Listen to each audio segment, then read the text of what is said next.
वृषभ राशि, वृषभ राशि वाले जातकों के लिए ये साल बहुत ही ट्रांसफॉर्मिंग ईयर होगा। नई नई चुनौतियां उनके सामने आएंगी और वो उसको पूरा भी कर लेंगे। लेकिन उनके साथ एक चीज़ है, बहुत सीधे होते हैं, कभी भी किसी पर फाइनेंशियल वो ट्रस्ट ना करें, क्योंकि इस साल फिर धोखे का योग भी बन रहा है।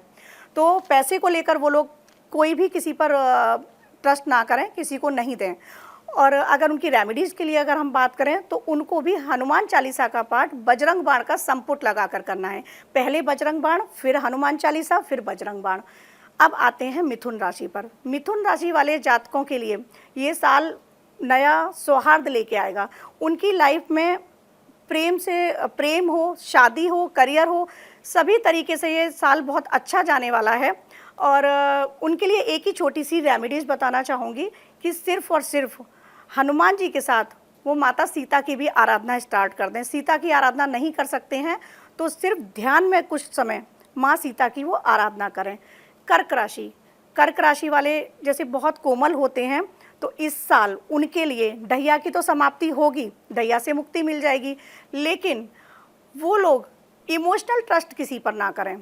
इमोशनल ट्रस्ट नहीं करना है, इमोशनल धोखे मिलेंगे उनके लिए, कर्क राशि वालों के लिए। लेकिन पैसे की दृष्टि से ये साल बहुत अच्छा जाएगा। अगर रेमेडीज़ की बात करें तो कर्क राशि वाले कुछ टाइम मून लाइट में स्पेंड करना स्टार्ट कर दें। स्पेशली पूर्णिमा वाले दिन जाकर चंद्रमा की जो किरण आ रही हैं, पूरी किरणों को अपने अंदर समाना है, ध्यान में चंद्रमा को ही देखना है, चांदी के गिलास में पानी पीना स्टार्ट कर दें। ऐसा करने से उनकी जो भी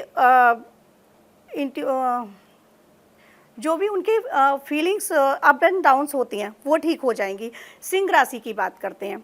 सिंह राशि वाले जातकों के लिए ये साल सामान्य रहेगा, लेकिन उनके अपने पति पत्नी के जो संबंध हैं उसमें संबंध विच्छेद का भी कई बार ऐसा कारण देखने को मिलेगा, क्योंकि सिंह राशि है, वो खुद को सूर्य की राशि है और वो राजा समझते हैं। तो इस बार उनका ईगो, जितना भी ईगो है वो और बढ़ेगा। तो उनको अपनी ईगो पे कंट्रोल रखना है और सूर्य में कुछ समय सूर्य की रोशनी में जाके बैठना है। प्रातःकाल उठकर सूर्य को जल देना है, एक तांबे का लोटा लेना है, उसमें लाल पुष्प डालना है, साथ ही उसमें रोली भी डालनी है और सूर्य को अर्पित करना है। अब जिन लोगों की नाइट शिफ्ट होती है वो लोग ऐसा नहीं कर सकते हैं, तो वो अपने घर में ईशान कोण में एक उगते हुए सूर्य का चित्र लगा लें और जब भी वो उठें तो उसके साथ अपनी एनर्जी को कनेक्ट करने की कोशिश करें। अब आते हैं हम कन्या राशि पर। कन्या राशि के लिए ये साल मिला जुला रहेगा, लेकिन जिनके कोर्ट कचहरी के मुकदमे चल रहे हैं उनसे उनको निजात मिलेगी, उनको निजात मिली जाएगी और उनके फेवरेबल होंगे वो सारे जो फैसले होंगे, पक्ष में आएंगे, उनके पक्ष में सारे फैसले आ जाएंगे कन्या राशि वालों के। और कन्या राशि वालों के लिए एक और बात है कि इनके जो मित्र हैं उनमें से ही एक मित्र इनकी बहुत बड़े मददगार साबित होंगे किसी भी क्षेत्र में। तो जो अच्छे मित्र हैं उनको कांटेक्ट में रखिएगा, उन पर ट्रस्ट करिएगा, आने वाले साल में वो आपको बहुत बड़ा फ़ायदा कोई देने वाले हैं। और कन्या राशि के लिए रेमेडीज़ की अगर मैं बात करूं तो ये लोग गाय को चारा खिलाएं और हनुमान चालीसा का पाठ करें। जी, इससे पहले कि अगली राशि पर आएं, मैं ये जानना चाहूंगी कि जिस तरीके से आप राशियों की और रेमेडीज की बात कर रहे हैं, तो ये रेमेडीज जो है उनको करने का क्या कोई समय, कोई दिन ये भी डिसाइडेड होता है? नहीं, जो रेमेडीज़ मैं बता रही हूँ आप डेली कर सकते हैं। अगर डेली नहीं कर सकते हैं तो फिर आप पर्टिकुलर अपने इष्ट देव के दिन पर कर लीजिएगा, जिस भी इष्ट को आप मानते हैं। अब कोई लोग शिव को मानते हैं, मंडे कर लीजिएगा, कोई कृष्ण को मानते हैं, आप बुधवार को कर लीजिएगा, गणपति को मानते हैं बुधवार को, जो आपके इष्ट देव हैं। हर किसी का कोई ना कोई एक होता है। दिन नहीं पता कि आपको उपाय किस दिन करना है, तो जिस दिन आप जो आपके इष्ट हैं उस दिन जो आपके इष्ट देव हैं उस दिन ये उपाय कर लीजिएगा। किसी के राम जी हैं या सूर्य हैं तो आप संडे को कर लीजिएगा। तो जो आपके इष्ट देव हैं, जो इष्ट देव का दिन है उस दिन आप कर सकते हैं। और अगर डेली कर सकते हैं तो बहुत अच्छी बात है। अब जैसे गाय को हरा चारा खिलाना है, गाय को हरा चारा खिलाना है, आप बुधवार को खिला दीजिएगा। जी जी जी जी। तो चलिए आगे की राशियों पे बात करते हैं। हम कहाँ तक हुई हमारी? कन्या तक हो गई ना। कन्या, वृश्चिक, तुला। अब बात करते हैं तुला राशि पर। तुला राशि के जो जातक होते हैं बहुत ही बैलेंसर होते हैं, लेकिन इस साल उनका बैलेंस बिगड़ेगा। उनकी मानसिक उथल पुथल बहुत रहेगी।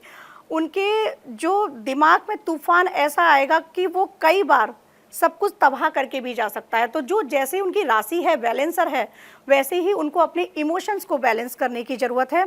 और तुला राशि वालों के लिए खासकर मैं बता रही हूँ, वो लोग एसआईपी कर सकते हैं, उनको प्रॉफिट होगा। स्टॉक मार्केट का रेट वैसे तो इस साल अप एंड डाउन्स होंगे, बहुत सारे हाई भी जाएगा, अप डाउन भी आएगा, लेकिन तुला राशि वाले उसमें निवेश कर सकते हैं।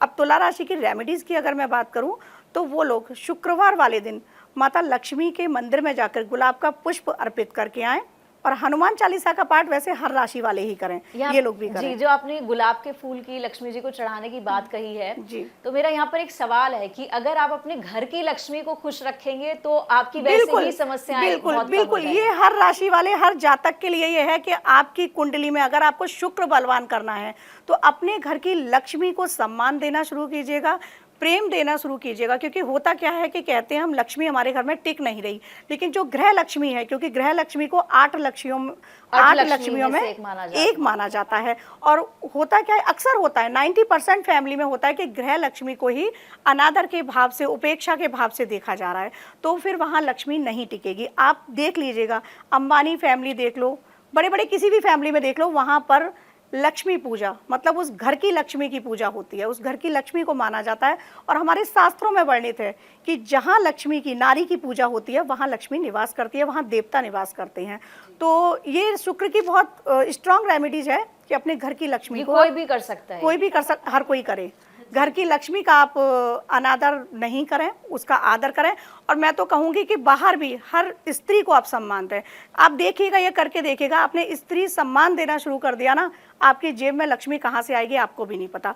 और लक्ष्मी के लिए तो फिर बहुत सारी रेमेडीज हैं, आगे हम बात करेंगे। जी जी, चलिए अगली राशि पर आते हैं। तुला तक आपने बताया, वृश्चिक राशि की बात करते हैं अब।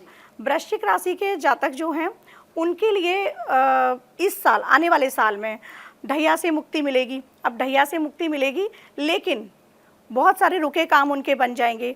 जिनकी शादियां नहीं हो रही हैं उनकी शादियां हो जाएंगी। जो जॉब्स हैं उनकी, जिनकी जॉबलेस हैं उनकी जॉब लग जाएगी। उनके लिए रेमेडी बताना चाहूँगी मैं कि वृश्चिक राशि वालों के लिए कुछ नहीं करना है, मानसिक हनुमान चालीसा का पाठ करना है। अब मानसिक पाठ ऐसे होता है, वो मुंह से नहीं हनुमान चालीसा आपको पढ़ना, आपको अपनी सांसों के माध्यम से हनुमान चालीसा पढ़ना है।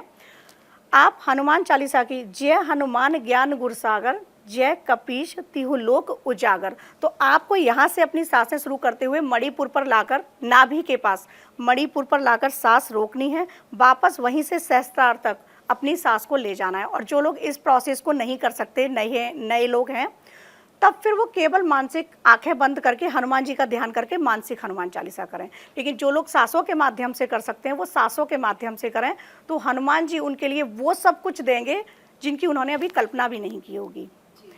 अब आगे आते हैं हम धनु राशि पर। अब धनु राशि की अगर बात करें तो ये लोग स्पिरिचुअल तो होते ही हैं, लेकिन इस साल आध्यात्म में और ज़्यादा घुस जाएंगे।